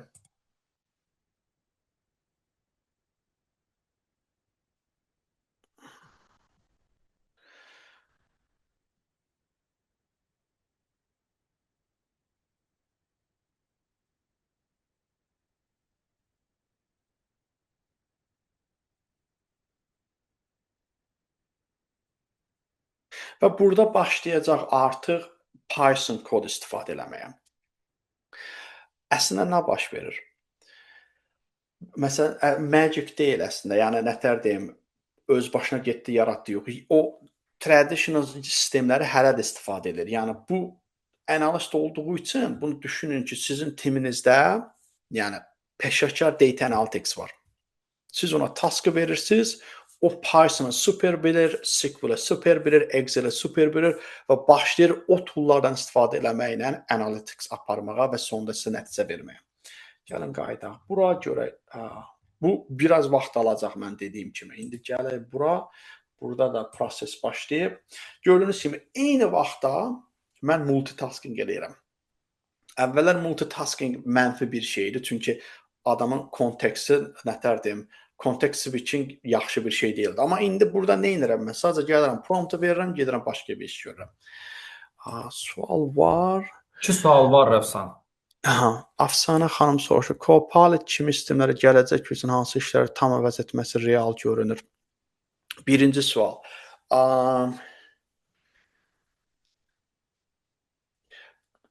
Tam işi əvəz eləmək məncə tam doğru olmaz. Amma o işi görəcək neçə nəfər var? Məncə tutaq ki, timdə tutaq ki 10 nəfər marketinq üzrə işləyir. Deyək ki, 1-2 nəfər olması kifayətdir, əgər onlar AI yaxşı istifadə edirsə və Amerikada trend budur. Əgər baxsaz görsəz ki, Amerikada nə qədər layofflar olur, yəni işdən çıxarılır. Əsas səbəblərindən biri odur ki, əvvəl bir işi tutaq ki, 10 nəfər görürdüsə, indi 2 nəfər saxlayırlar və ona AI sistemi verirlər. Görürsüz, yəni proses bunun üzərindən gedir. Proses o deyil ki, bütün sahəni aparacaq, yox. Məsələn, bu end user'da, məsələn, biz sistemlər qururuq ki, o bəzən departamenti əvəz eləyə bilir. Hansı ki, o qədər manual işlər var idi, məsələn, health tip sahəsində və yaxud finance sahəsində. Sırf adamlar var ki, onların işi manually copy-paste idi. Amma məsələn, biz AI tətbiq elədik, orada sistemlər qurduq, artıq bir tərəfdən mənfi ola bilər, yəni adamlar işdən çıxır, amma o bir tərəfdən yəni müasir dövr üçün bu vacibdir. AI alətlərin gündəlik workflow-a inteqrasiya edərkən ən çox diqqət etməli olan məqamlar nə ola bilər, yaxud ən çox hansı səhvlər edilir? Birinci dediyim kimi məlumatın doğruluğu yoxlanmalıdır. Bu, yəni necə deyim, bunun alternativi yoxdur. Əgər AI istifadə eləyirsinizsə, siz məlumatı 100% yoxlamalısınız. Öz sahənizdə sizin üçün daha rahat olacaq. Deyək ki, marketinqdə çalışırsınız, project managementdə o datanızı da bilirsiniz, hər şeyi bilirsiniz. Amma bəzən başqa sahələrə gedəndə orada yəni görürəm ki, adamlar hər şeyi sırası qəbul edir. Yox. Onun üçün daha ciddi araşdırma aparın. Yəni yaratdı, citationları oxuyun və s. Artıq gəlin researcher'a baxaq. Burada da gedir. Dediyim birinci Nəzakət xanım siz üçün olacaq. O məlumatların doğruluğunu yoxlayın. İkincisi AI-yı çalışın öz sahənizə uyğun istifadə edin. Yəni general bir şey yox. Mənim üçün bir dənə e-mail yox. Yəni marketinqdə çalışırsınız. Marketinqdə AI necə tətbiq edə bilərsiniz? Finance-da çalışırsınız. Finance-da AI necə tətbiq edə bilərsiniz? Bu sizi bazarda yəni o qədər kompetitiv eləyəcək ki, yəni məsələn məşhur məsəl var, klişe kimi bir şeydir artıq. AI sizi əvəz eləməyəcək. AI-yı istifadə edən insanlar sizi əvəz edəcək. Ona görə siz öz sahəniz üzrə AI, yəni general bir şey yox. Öz sahəniz nədirsə, ona uyğun AI öyrənin. Yəni hamı durub mənim kimi arxitekt olmağa ehtiyacı yoxdur. Siz öz işinizi bilin. Yəni dediyim kimi əsas odur öz işinizdə domain expert olun və sonra AI ora tətbiq eləməyin. Nəzakət xanım soruşur. Bir də təəssüf ki, Azərbaycandakı bütün şirkətlər taskları izləmək üçün proqramın istifadəsinə də hal-hazırda dediyiniz premium versiyada süni intellekt almağa açıq deyillər. Bu halda bunda necə özümüz təcrübə toplamaq üçün gündəlik əslində bir dənə proqram var. Mən onu göndərim sizə. Məsəl üçün deyək ki, Jira deyirik Nəzakət xanım. Bu əslində free versiondur. Bu mənim, yəni fictional datadır. Burada heç bir real data yoxdur. Bu siz Jira-da özünüz öz şəxsi akkauntunuzla hesab aça bilərsiniz. Bir də mən hamıya burada bir link göndərəcəm. Microsoft Developer Program. Deməli, bura qoşulun Developer Program. Bu fantastik bir proqramdır. Bu sizə Microsoft'un bütün premium capability'lərini free verir. Amma o öyrənmək üçün. Yəni əslində bu daha yeni şey almışdı. Sonra insanlar başladılar bunu öz işi içində istifadə etməyə. Microsoft ona görə limit elədi. Bundan qeydiyyatdan keçin və artıq siz məsələn SharePoint-i falan rahat istifadə edə biləcəksiniz. Və bunun üzərindən Copilot gətirə bilərsiniz. Şirkətin datasını Copilot atanda daha data sızması baş verə bilərmi? Winner soruşur. Əgər dediyim kimi siz, məsəl üçün, tutaq ki, mən qoy gedim ChatGPT-yə. Əgər bu gördüyünüz kimi, bu mənim şəxsi akkauntumdur, hesabımdır, free. Əgər mən şirkətin datasını, təbii ki, şirkətin datasını mən bura gətirə bilmərəm. Nəyə görə gətirə bilmərəm? Çünki API call lazımdır, system integration lazımdır falan. Bu mümkün olan bir şey deyil də. Yəni heç bir şirkət ona icazə verməz. Yeganə yol nədir? Mən manually məlumatları bura sızdırım. Yəni tutaq ki, Excel upload eləyim bura, şəkil çəkim atım bura. Bu təhlükəli bir şeydir. Sızma olacaq 100%. Yəni ən azı o məlumatlar AI-ın treyningdə istifadə olunacaq. Çünki free-dir. Yəni free-nin məqsədi odur ki, yəni mən sənə access verirəm, amma sənin də məlumatlarından istifadə edə bilərəm. Amma Copilot fərqlidir. Copilot, yəni enterprise security var burada. Yəni sənin məlumatın heç bir halda oradan çıxa bilməz. Yəni başlanğıcda göstərdiyim kimi 2 dənə forma var idi. Web and work. Web-ə keçəndə mən nə sual soruşdumsa o cavab verə bilmədi mənim öz işim haqqında. Məsələn, mən soruşdum ki, hansı meetingim var? Avtomatik cavab verdi ki, ona accessim yoxdur. Mən mütləq work-ə keçməli idim. Bir də ki, bu sistemlər, yəni AI sistemləri ciddi cyber security sistemlərindən bir yerdə qurulur, security sistemlərindən, məsələn, Purview var. mən artıq hansısa məlumat sızdırmaq istəyəndə avtomatik Copilot onu bən eləyir.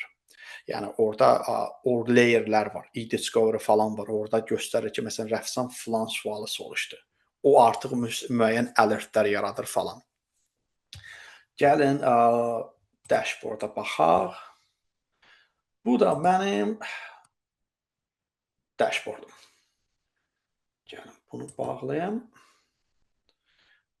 So, bunu məsəl üçün biz deyək ki, yaratmaq üçün nələr eləməliydik? Yəni end user olaraq biz bunu yaratmağımız Power BI-da çox qəliz məsələdir. Bunun üçün ekspertiz tələb olunur. Amma burada bizim öz məlumatımız əsasında gördüyünüz kimi bunu yaratdım. Və hər şey də dinamikdir. Siz başqa web page'lər də yarada bilərsiniz burada. Məsələn, yəni menyular ola bilər, page'lər ola bilər. Hamısını biz yaratdım. Gedək biz. Deməli, report hazırdır. Reasoning completed 109 step götürdü. Yəni görün nə qədər detala getdi. Biz bu research-i eləmək üçün görün nə qədər vaxt lazım idi bizə. Və mən burada bunu Word-də də aça bilərəm, PDF-də də aça bilərəm, infografik də ola bilər. Gəlin əslində bunun özünü açaq və buradan siz hər şeyi görə bilərsiniz. Məsələn, necə elədim. İndi HTML formatda açır bunu. Buradan mən app-də yarada bilərəm. Mən buradan məsəl üçün page link-də məsələn share eləyə bilərəm və s. Və burada da əslində nə edə bilərəm? Winner adınızı bilmirəm amma nickname-i gördüm. Burada mən nə edə bilərəm? Burada mən sensitivity label deyirlər. Onu əlavə eləyə bilərəm. Məsəl üçün Məlikə xanım mən burada label-ı dəyişə bilərəm, confidential eləyə bilərəm. O deməkdir ki, hətta Copilot belə buna access olmayacaq. Yəni biz bəzən AI-dan danışırıq, amma AI birinci implementasiya eləməmişdən əvvəl biz o security layer-ı qurmalıyıq, infrastrukturu qurmalıyıq. Məsələn, biz adətən o cür işləyirik Amerikada. Tutaq ki, kimsə deyir ki, bizə AI sistemi qurmaq lazımdır. Biz onu qurmamışdan əvvəl bütün onların infrastrukturunu yoxlayırıq ki, bunlar AI-ya hazırdır ya yox. Hazır deyilsə biz başlayırıq o sistemi qurmağa, ondan sonra AI tətbiq edirik. Bir də yəni bəzən adamlar deyir ki, AI belə elə. Bu AI ilə bağlı deyil. O security layer AI oldu, olmadı fərqi yoxdur, olmalıdır. Bu yəni çünki şirkətin datasıdır. Və gördüyünüz kimi burada yəni bütün reportu yaratdı. Bunu mən sonra deməli page olaraq da download eləyə bilərəm, image olaraq kodu da göstərə bilərəm, hansı ki, yəni HTML kod istifadə elədi. Bağlayaq. Deməli, qayıdım bura. Uğurla yaradıldı və Canvas-da yerləşdirildi. Source-a baxaq. Açın. Və gördüyünüz kimi təqdimatı da hazırladı bilsin. Yəni bu daha belə prezentasiyaya uyğun bir şeydir. Bizim analistimiz də var. Bu da bizim analistimiz. Yəni bütün proyektə baxdı, hər şeyi yaratdı bilsin, bütün milestone'ları və buradan biz artıq daha detallara gedə bilərik. Məsələn, top risks, workstream budget summary. Burada biz deyə bilərik ki, məsələn, create related charts.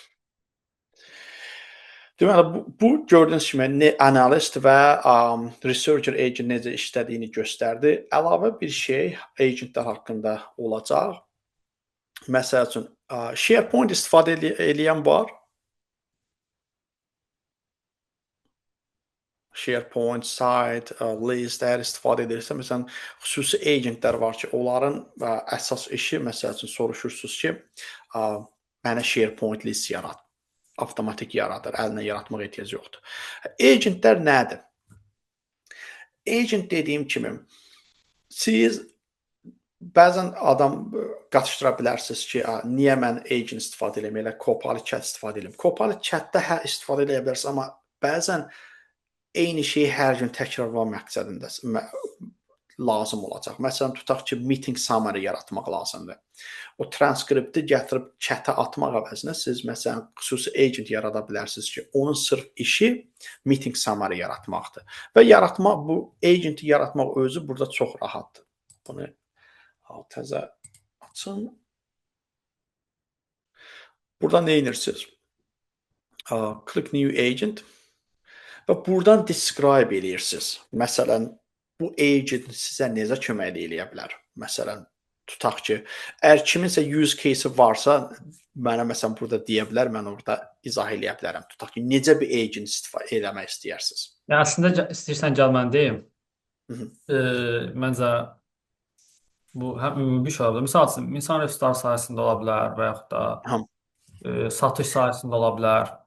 Bəlkə elə insan resursları üzərindən gedək. Olar. Məsəl üçün, burada mən deməliyəm ki, insan resursları HR üzrə agent qur. Görürsüz, agenti belə qurmaq üçün biz natural language istifadə edirik. Yəni mən onu deyirəm, o artıq onu koda çevirir və onu backenddə qurur. İnsan resursları üzrə agent qur. Məsələn, işi nə olsun? Əsas iş prompt engineering sənədləşmə olsun və daha çox belə deyək də, sənədləşmə prosesində qərarları internetdə əmək məcəlləsinin saytından götürsün. O insanlara sənədləşmədə kömək edəcək və qərarlar Azərbaycan Respublikasının qanunları xüsusilə əmək məcəlləsindən götürsün. Mən bu agentin nə olduğunu bildiyimə görə daha detallı şey eləyirəm sənə, amma məcəlləsindən bəzən fuzzy logic deyirlər. Yəni hərf səhv falan eləməyimə baxmayaraq onu özü düzəldəcək. Məcəlləsindən götürməlidir. Rəşad, sən həm də zəhmət olmasa o web saytın özünü at bura, çünki biz onu referans olaraq qeyd eləyəcəyik. Yaxşı, bircə dəqiqə atıram. Deməli, mən bunu yazdım. Send elə. Və bu artıq başlayır backenddə prosesə. Yəni bu mənim verdiyim fuzzy logic deyirlər. Onu qurur. Bircə dəqiqə səhv göndərdim. Okay. Məsəl üçün. Gördünüz mənim promptumu necə inkişaf elətdirdi. Məqsəd insan resursları üzrə sənədləşmə və qərarların Azərbaycan Respublikasının məcəlləsinə uyğun şəkildə hazırlanmasına və yoxlanmasına dəstək ol. Ümumi təlimatlar, bacarıqlar, addım-addım təlimatlar, səhvlərlə işləmə və məhdudiyyətlər və s. Mən bunu əlavə də edit eləyə bilərəm. Amma görürsünüz, yəni hər şeyi özü yaratdı. Burada məsəl üçün bildiyim qədər generate from agent details, yes. Elə bir ki, icon yaradırıq ki, bunu başqa agentlərdən fərqli olduğunu göstərsin.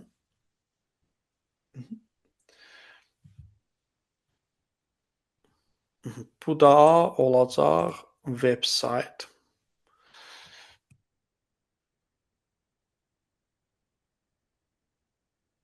Okay. Gördüyünüz kimi onu yaradır.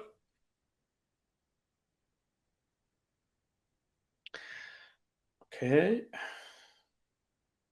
Close. Buradan mən artıq məsəl üçün əlavə promptlar da verə bilərəm. Yəni hər gün tutaq ki, nə sual verirsən.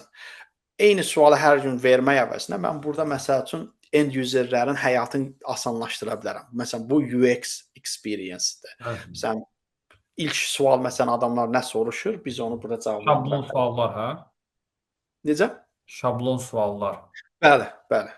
Starter prompt deyirlər, bəli. So buradan məsələn all I need create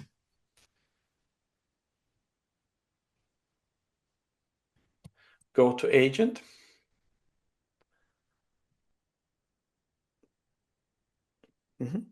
Deməli, burada all agentlərə baxsaq, insan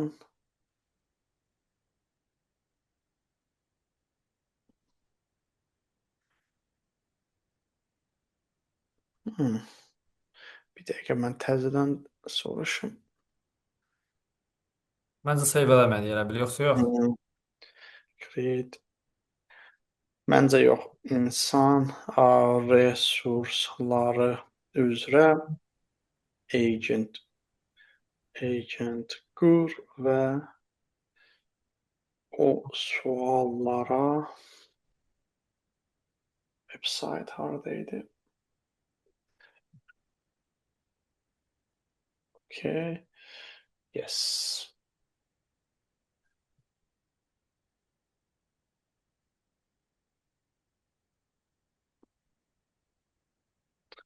Verəcək.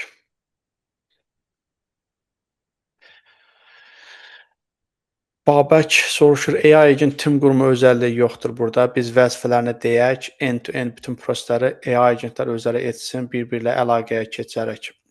Hə, o mümkündür. Yəni burada da əslində özü eləyir hər şeyi. Amma onun üçün daha advanced platformalar lazımdır. Hansı ki biz istifadə elədiyimiz, yəni Microsoft Foundry-dir, Copilot Studio-dur.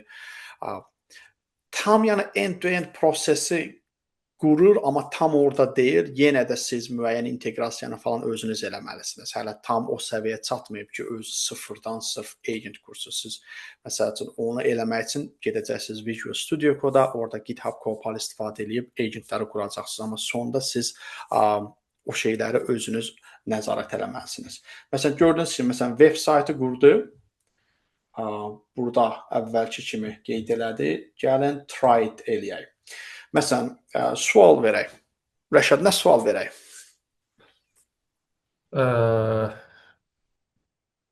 Misal üçün, bizdə nə idi əsas məsələ? İşə qəbul idi, hə? Yoxsa sənədləşmə? Sənədləşmə. Amma fərqi yoxdur da, yəni burada ya buradan Misal götürə üçün, bilərik. gəl verək də, tamam verək. Ya buradan götürək elə. Yox, gəl mən deyim yaz da. Ha. Yaz mütəxəssis heyəti üçün məzuniyyət neçə gündür?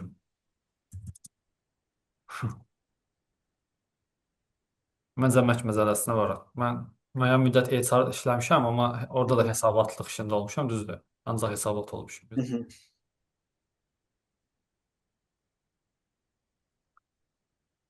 Yəni biz sadəcə yəni initial formasını yaratdıq, amma normalda siz bunu daha da inkişaf elətdirməlisiniz. Yəni orada instructionlarda falan ən azı 21 təqvim günüdür.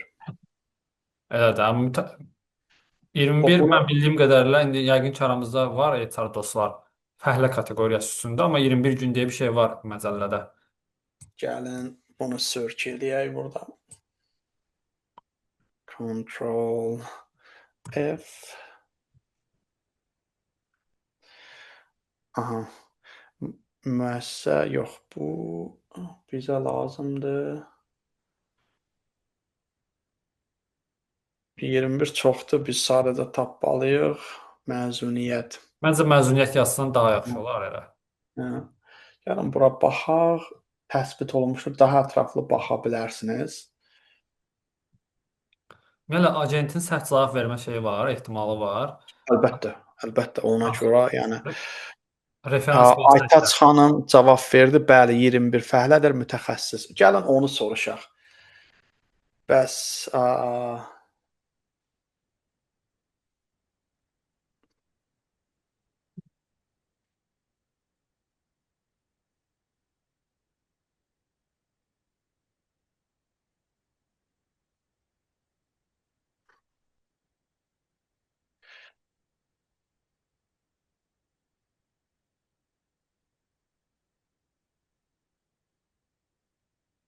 yazıb ki, fəhlə və mütəxəssislər ümumi norma üzrə fərq qoyulmur. Gəlin, baxın bunu belə eləyək. 21 təqvim günü. 21 təqvim.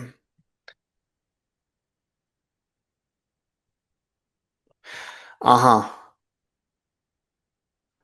Əsas məzuniyyət işçinin əmək və müqavilə göstərilmiş işçilərə ödənişlər əsas məzuniyyət 21 təqvim gündən az olmayaraq verilməlidir. Aşağıdakı işçilərə ödənişlər əsas məzuniyyət 30 təqvim günü müddətində verilməlidir. Məsələn, burada gördüyünüz kimi biz məsələn burada yoxlamalıydıq ki, həqiqətən 21 gündür yaxşı yox. Bəs 30 gün hansı hallarda verilir?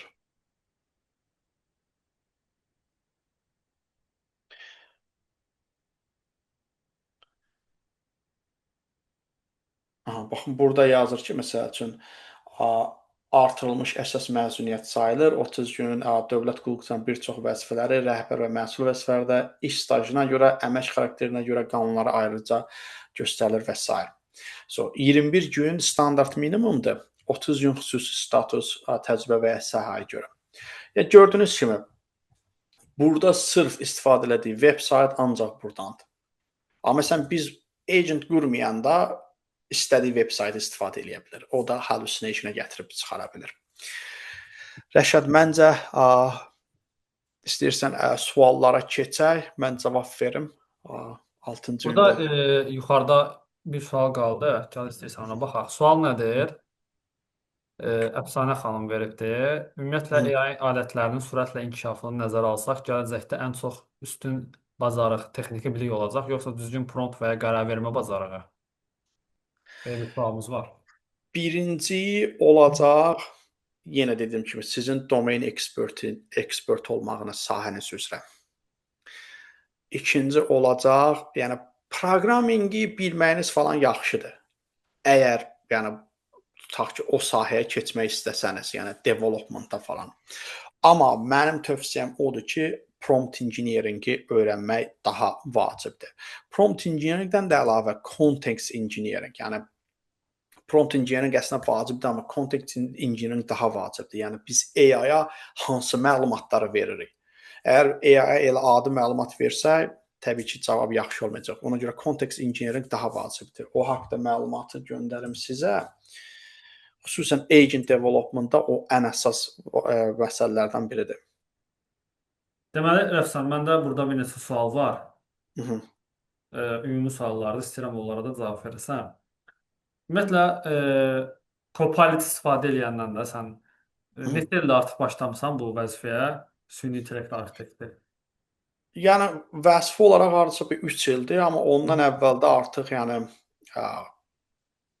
generative AI-da istifadə edirdim, amma ondan əvvəl machine learning sistemləri istifadə edirdim. Əla.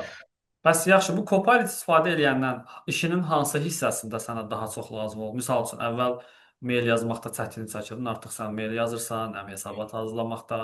Hansı prosesdə sənə çox kömək olur? Məsələn, deyim, ümumiyyətlə, yəni mənim gün ərzində, yəni AI-sız bir işim yoxdur. Çox belə maraqlıdır, çünki özüm əslində AI sistemləri qururam. Amma AI sistemlərini qurmaq üçün belə özüm AI-dan istifadə edirəm. Deyək ki, project deyim, AI sistemi qururam. Hər AI sistemi qurulanda təxminən bir 100 səhifəlik onun manualı olur. Tutaq ki, maşın alanda necə onun kitabçası olur, o qurulan sistemində kitabçası olmalıdır ki, bu nədir, bu nəsə səhv getsə necə bunu düzəltmək olar falan. Onlar hamısı, məsəl üçün, mən AI istifadə edirəm, təbii ki, o konteksti verirəm. Hər bütün team meetingslərə access-i var, bütün dokumentlərə access-i var, yaradır. Mənim işim nədir? Mən açıram onu 100 səhifəni, səhifə 1-dən 100-ə qədər oxuyuram. Ki, burada hallucination var ya yox, bu düzgündür ya yox. Yəni Amma artıq oxuyursan, nə qədər AI yaratsa da oxuyursan. hamısını. Bəzən 200 səhifəlik nəsə olur, onu belə oxuyuram. Yəni çox vacibdir. Amma gördüyünüz kimi iş artıq o shift deyirlər. Yəni bizim gündəlik gördüyümüz iş necə dəyişir. Əvvəllər biz hər şeyi özümüz edirdik. İndi bizim işimiz nədir? Məlumatların doğruluğunu yoxlamaq. AI ilə necə istifadə eləməyi öyrənmək və s. Amma məsələn bu birdir, amma əsas məsəl üçün məsələn GitHub Copilot istifadə edirəm o sistemləri qurmaq üçün. Məsələn reportlar qurmaq üçün Copilot-da çox istifadə edirəm. Ondan sonra müəyyən adaptive kartlar olur. O da hamısı koddur. Əvvəl məsələn onu özüm yazmalıydım, amma məsələn Copilot tab-da təbii ki, o modulu düzgün seçməlisən. Bir dənə prompt verirsən, avtomatik kodu yaradır, sən copy edirsən, paste edirsən. Orada da müəyyən agent yaratmışam mən əslində. Kodu ora paste edirəm, yapışdırıram və soruşuram ki, bu kodu yoxla və mənə məruzə elə ki, hansısa bir prompt injection yoxdur. Bəzən kod yarananda o kodun içərisində elə bir şeylər olar ki, o məsəl üçün sistemə nüfuz eləyər. Biz onu prevent eləmək üçün ona görə hər şeyi yoxlamalıyıq. Təşəkkürlər cavab üçün. Sonra belə bir sual var məndə. Hal-hazırda bizdə 23 nəfər iştirakçı var. Bayaq 40-a qədər çıxmışdı. Və bu iştirakçıların içərisində bizim ölkənin mənim tanıdıqlarım da var. Bizim Pandexin tələbələri də var. Kifayət qədər böyük özəl və dövlət şirkətlərində, banklarda, FMCG-də, sığortada çalışan əməkdaşlar var. İndi çox da məlumatlı deyiləm açığı. Bir neçə yer bilirəm, ad çəkməyəcəm. Hansı ki, Copilot birbaşa şirkət səviyyəsində istifadə olunur. Və iştirakçıların həmin Copilotu şirkət səviyyəsində istifadə olunmasında, şirkətin almasında çox böyük rolu vardı. Onlar gedib orada gəlib Bəli. danışarlar. Hansı belə deyək də işlərimizə qatqı qatacaq o barədə gərək belə deyək də bu işə məsul şəxs kimdirsə onlara məlumat verməlidirlər. Sual odur ki, bax bu iştirakçılar müxtəlif sektorda çalışan iştirakçılar Copilot istifadə eləməməklə hansı nələrdən geri qalırlar, nələrdən əksik qalırlar? Birincisi şirkət yəni özü çox şey itirir. Deyək ki, Rəfsan XYZ şirkətində işləyir. Hı -hı. Dediyim o sənədi yaratmaq üçün mən normalda 4 gün vaxt sərf eləməliydim. Ən aşağısı. Bəli. Yəni bunu pula çevirsək 4 günün maaşı. Məsələn, Amerikada maaş saat hesablanır. Yəni 4 gün, yəni 32 saatım mənim getdi. 32 saat sadəcə mənim vaxtım getdi sənət yaratmağa. Bu dəhşət bir şeydir. Yəni hansı ki mən kreativ ola bilərdim, hansı ki başqa bir iş görə bilərdim, amma görə bilmirəm çünki yəni özüm yaratmalıyam. İkincisi, məsələn Amerikada bu tendensiyadır. Əgər şirkət sənin AI-ı istifadə eləməyə, öyrənməyə investisiya qoymursa, sən çox güman ki başqa şirkətə keçəcəksən. Çünki bu qaçınılmaz bir şeydir. Yəni belə bir texnoloji inkişaf yəni belə deyəndə əslində o sənaye inqilabları falan çox böyük rol olub, amma digital texnologiya hələ belə bir şey görməyib. Yəni biz danışırıq ki, insanları əvəz eləyəcək, ora-bura. Yəni bunlar reallıqdır. Bu gün Amerikada baş verir, bu gün baxsaz xəbərlərə nəhəng şirkətlər bir gedişdə 40 min nəfər işdən çıxardır. Bu Azərbaycana da gələcək. Bu dünyanın hər bir yerinə gələcək. Yəni bu qaçınılmaz bir şeydir. Nə edə bilərsiniz? Şirkətin IT timi ilə danışın. Çünki onlar xoşladı, xoşlamadı. İşçilər artıq AI-ı onsuz istifadə edir. Amma şirkətlərin məlumatı keçir, hansı ki AI sistemlərə ki, onlar görməməlidir. Xəbərləri də olmur heç. Yəni başa düşürsüz, yəni bu yəni nətər demə, elə bil ki, data analytics hire eləyibsən, deyirsən ki, Excel istifadə edə bilməzsən. Yəni bu artıq yəni buna oxşar bir şeydir. Mən bir şey demək istəyirəm. Sonuncu sualımı verəcəm əgər iştirakçılarında sual yoxdursa. Çünki biz bayaqları danışanda prompt engineering ilə bağlı danışdıq. Deməli yoldaşlar, mən hər birinizə nə tövsiyə edirəm? Mən bir dənə ekranı paylaşım. Mənim LinkedIn səhifəm var. Görsənir hal-hazırda yoxsa? Görsənir. Bu mənim LinkedIn səhifəmdir və LinkedIn-də mənim Excel Data Copilot M365 adlı bir newsletterim var.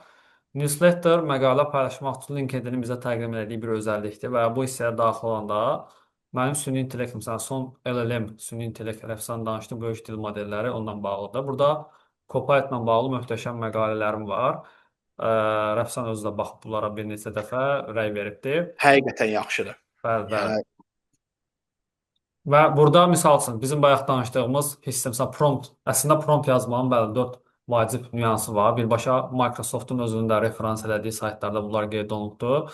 Siz bunu oxuyub daha yaxşı promptlar necə tətbiq edə bilərsiniz? Məsələn, burada nümunələr yazmışam. Buradan faydalana bilərsiniz. Və artıq mən işləyirəm Copilot üzərində. Bizim çox böyük bir YouTube kanalımız var və Copilot-la bağlı dərslərdə biz YouTube kanalımızda yükləyəcəyik. Oradan da faydalana bilərsiniz. Son sual odur ki, Rəfsan, hal-hazırda bu sahəyə yeni başlayan biri. İndi süni intellekt deyəndə Azərbaycanda keçən dəfə mən ümumiyyətlə bu sahə ilə bağlı, bu məsələ ilə bağlı spiker kimi çıxış edirəm və təhsil müəssisələrinin birində çıxış edəndə orada daha çox gənc nəsil idi. Onlara sual verəndə süni intellektdən nə üçün istifadə edirsən? Qərbə cavablar verdilər. Fərqli-fərqli şəkil yaradırıq, nə edirik?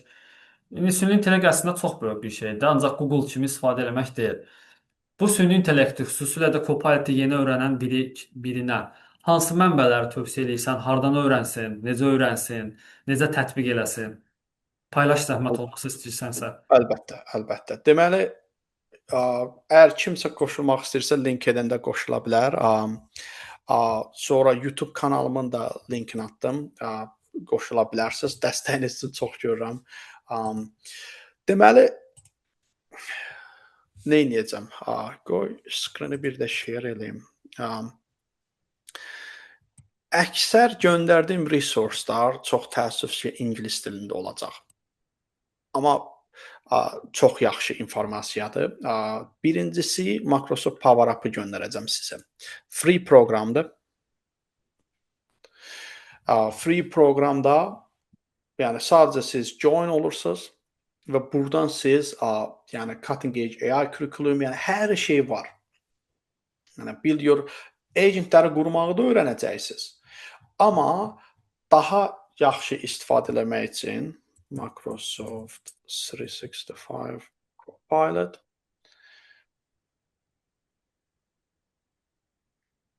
burada məsəl üçün hər cür məsəl üçün sizə resurslar var. Məsələn, Copilot Chat, M365. İndi bilmirəm dil necə olacaq, amma Learning düşünürəm necə bəs? necə? Learning necə bəs? Necə yəni learning? Microsoft Learning tövsiyə edirsənmi? Elə əksər sourcelar yəni Microsoft Learn-ə götürəcək. Məsələn, popular prompt, məsələn, necə istifadə edə bilirsən? Analyze this text and make suggestion on how to improve. Microsoft Learn-da məncə bir şey var. Nədir onun adı? Ardıcıllıq. Amma orada daha çox bəli. Kursları deyirsən. Bəli. Gəl baxaq. Burada məsəl üçün Copilot Note, gəlin baxaq bura. Okay, training. So, Rəşad dediyin kimi burada əsas IT üçündür. End user üçün qoy bu hub'ı göndərim sizə. Buradan baxın. Amma videolar da olmalıdır məncə. Məsələn, məncə videoya da baxa bilərsiniz rahat. Copilot playlistin özü, məsələn, Excel-də, ondan sonra notebook-da falan necə istifadə edə bilərsiniz.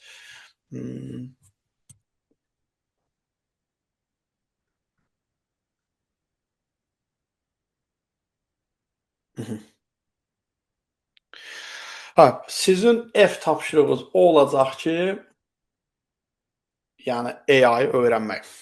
Bir dənə də source göndərəcəm, prompt engineering. Prompt engineer.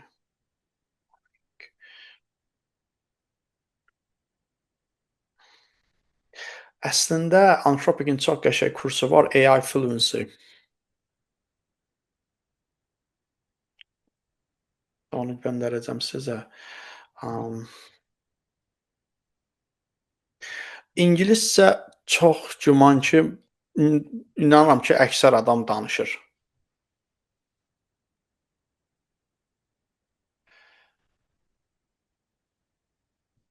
Deməli, bunu bir də paylaşım, çünki bu çox vacibdir. Bu sizə izah eləyəcək ki, AI necə istifadə edə bilərsiniz. Məsələn, Introduction to AI Fluency, Delegation, Description, Prompt Engineering və s. Deməli, bunu da göndərim. Əgər sertifikat istəyirsinizsə, əksər sertifikatlar sadəcə arxitekt, ondan sonra injiner sahəsindədir. Yəni mənim tövsiyəm odur ki, elə buradan başlayın. AI necə istifadə etmək lazımdır. Bir də Copilot-dan əlavə Cloud-u da yoxlaya bilərsiniz. Məsələn, Cloud-un da free versionu var. Onu da istifadə edə bilərsiniz. Başqa suallar? WhatsApp kanalımız var bizim. Oraya göndərirəm. Mhm. Copy paste edib. Məncə göndərdim hamısını. Başqa mənim sualım yoxdur. Əgər iştirakçıların varsa buyruq verə bilərlər. Təşəkkür edirəm vaxt ayırdığın üçün. Minnətdaram. Əlbəttə. Bu Çox mən özümə bir borc bilirəm ki, həmvətənlərimə, yəni təcrübəmi paylaşım. Dediyim kimi LinkedIn-dəyəm, YouTube-dayam. Bu məncə başlanğıcdır. Rəşadla daha çox fəaliyyətlər planlaşdırırıq. İnşallah Azərbaycana da gələndə orada da çox güman ki, in-person tədbir olacaq. Orada workshop style olacaq çox güman ki. Laptopla gələcəksiniz. Biz sizə bütün access-i verəcəyik. Orada əməlli başlı tasklar veriləcək və s.